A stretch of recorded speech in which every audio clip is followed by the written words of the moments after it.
মাথার দাম ছিল ৮ লক্ষ টাকা। মহারাষ্ট্রের জঙ্গলে কমান্ডো বাহিনীর এনকাউন্টে খতম হলো মাও নেতা দুর্গেশ। হ্যাঁ বন্ধুরা, বর্তমান সময়ে এই মাও নেতার দাম ধার্য করা ছিল ৮ লক্ষ টাকা, যার নাম ছিল দুর্গেশ ওয়াত্তি। কুখ্যাত এ মাওবাদী জঙ্গি ছিল ডেপুটি কমান্ডার। 2019 সালে জাম্বুলেখড়া ল্যান্ডমাইন বিস্ফোরণের হাত ছিল দুর্গেশের।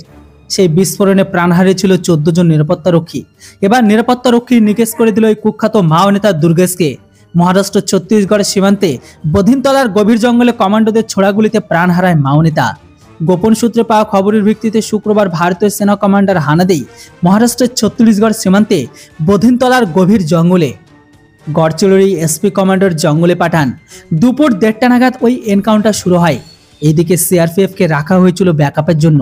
গভীর জঙ্গলে মাওবাদীরা ক্যাম্প করে থাকে সেখানে হানা দেন কমান্ডোরা। পুরো জঙ্গল ঘিরে ফেলে কমান্ডো বাহিনী। এরপর বিপদ বুঝেই নিরাপত্তা রক্ষীদের ওপর গুলি চালাতে শুরু করে মাওবাদীরা। পাল্টা গুলি চালায় কমান্ডোরা। প্রায় ঘন্টা খানেক ধরে চলে দুই পক্ষের মাঝে এনকাউন্টার। আর এই গুলির লড়াইয়ে প্রাণ হারায় 3 মাও নেতা।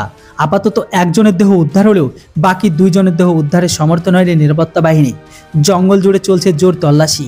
জানা গেছে এইদিকে এনকাউন্টারে মৃত্যু হয়েছে কুখ্যাত মাও জঙ্গি দুর্গেশের। এই দুর্গেশের মাথার দাম ছিল ৮ লক্ষ টাকা, কিন্তু দিনের পর দিন ধরে তিনি গভীর জঙ্গলে লুকে থাকতেন বলে খবর। আর এই দুর্গেশ মাওবাদীদের নেতৃত্ব দিতেন।